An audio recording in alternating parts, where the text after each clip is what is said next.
Dopo 3 anni di onorato servizio alla reggenza della Legione Carabinieri del Veneto, il comandante generale di brigata Raffaele Vacca saluta il Veneto e parte per altra destinazione. Sarà a capo del comando delle scuole dell'Arma dei Carabinieri e lascerà il posto al nuovo comandante della Legione Generale di Brigata, Sabino Cavaliere, che arriverà domani a Padova.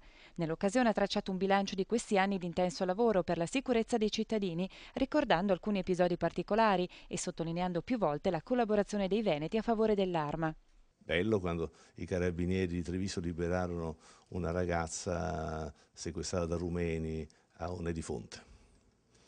Un episodio bello per il fatto che questa ragazza tornasse a casa. Ecco.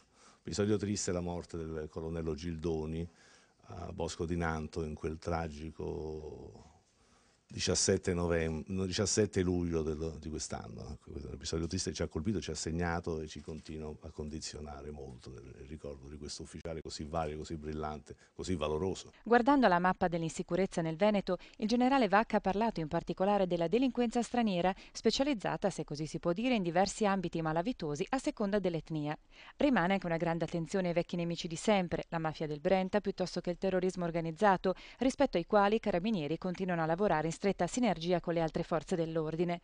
Rispetto all'arma vera e propria, invece, il generale Vacca sottolinea come mancano sempre infrastrutture e uomini rispetto alle richieste di maggior controllo del territorio da parte dei cittadini, anche se non sono mancate in questi anni inaugurazioni di nuove caserme e un monitoraggio assiduo delle città da parte dei militari. Il Veneto è esigente per quanto riguarda la sicurezza, però mi sembra che i carabinieri, dalle dimostrazioni, dalle testimonianze di affetto e di conoscenza, i carabinieri riescono a produrre un buon servizio e quindi di questo i carabinieri ne sono coscienti e quindi ovviamente questo comporta una maggiore incisività, un maggior lavoro per migliorare il quadro della sicurezza.